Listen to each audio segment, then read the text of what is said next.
Put करने के बाद आप देखें तो पूरी इक्वेशन में से लैम्डा ओवर पी कॉमन निकलता है, तो आप लैम्डा ओवर पी को कॉमन निकालें तो पीछे आपके पास इक्वेशन 3 जो बनी वो क्या बचता है, W1 partial x1 over partial W1 plus W2 partial x2 over partial W2, चलते चलते WN partial XN over partial W1। ये आपकी इक्वेशन 3 बन गई। ठीक है, अब अगर आप सेकंड एफओसीज पे वापस आए रेवेन्यू मैक्सिमाइजेशन की, तो वो होती है C is equal to sum WI/XI, और अगर उसको आप एक्सपेंड करें तो वो बनता है C is equal to W1x1 plus W2x2 plus WXN।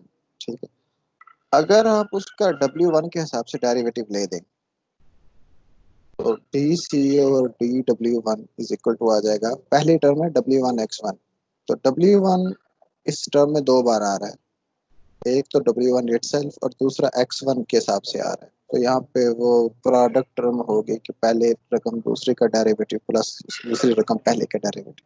तो पहली बार जब आप W1 का W1 से डेरिवेटिव लेंगे तो बाकी x1 सीधा सीधा बाहर आ गया, और फिर जब x1 का आप डेरिवेटिव लेंगे तो W1 वैसे रहा, partial x1 over partial W1 आ गया, plus W2 partial x2 over partial W1 आ गया, तो चलते चलते WN partial XN over partial. तो ये आपकी इक्वेशन 4 आ गई।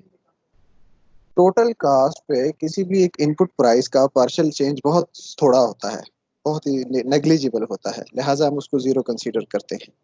तो DC और DW1 is equal to zero आ गया, तो बाकी टर्म जो दूसरी साइड पे है उसमें से x1 को हम इधर ले आए तो वो बन जाती है नेगेटिव, तो minus x1 is equal to W1 partial x1 और partial W1 plus W2 partial x2 और पार्शियल, ये चीज आ गई।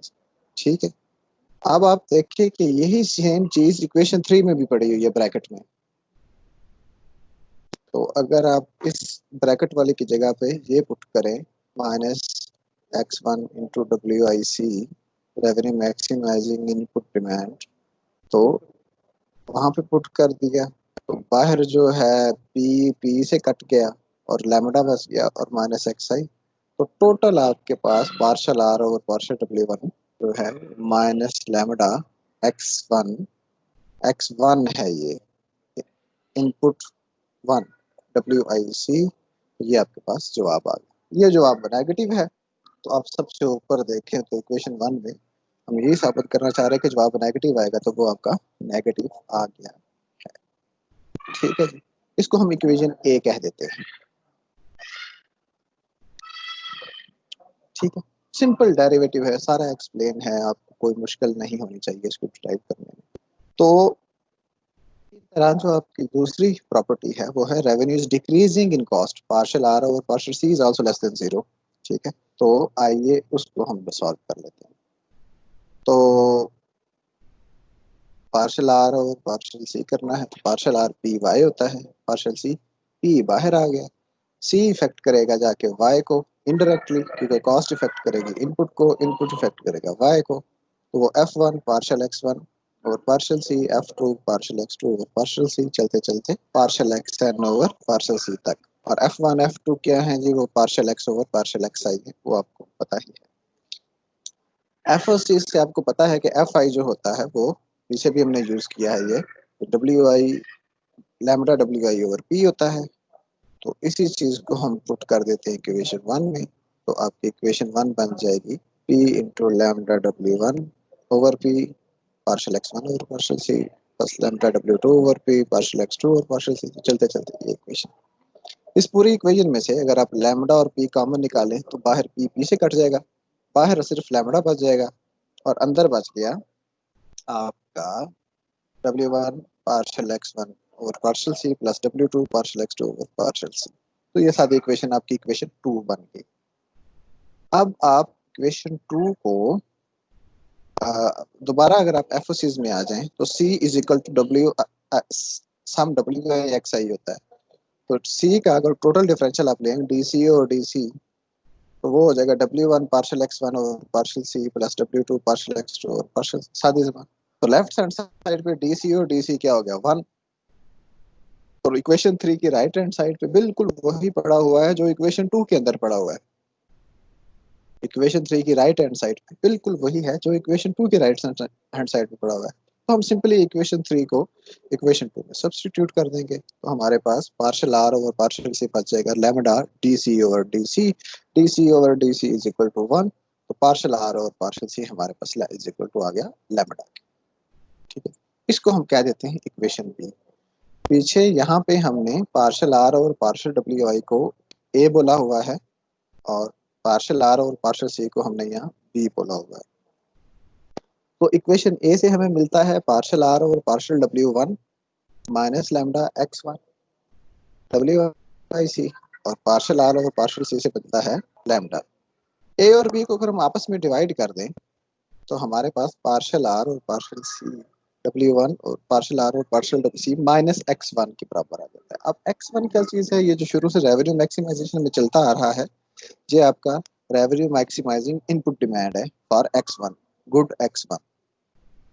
तो अगर आप नेगेटिव उस साइड पे ले जाएं तो आपके पास सॉरी, ये मुझसे लिखने में गलती हो गई है, ये जो मैंने बॉक्स बनाया हुआ है इसके अंदर partial R over partial W one divided by partial R over partial C भी होना चाहिए, तो आपके पास x1 आ जाता है। आपकी आवाज बार-बार कट रही। हाँ जी, आवाज आ रही है आप लोगों को? आ रही है? ओके सर जी, फरमाइए। एक उसमें कंफ्यूजन हो रहा है प्रॉपर्टी 2 में। प्रॉपर्टी 2 हम ये कहते हैं ना कि मतलब revenue function is decreasing in cost.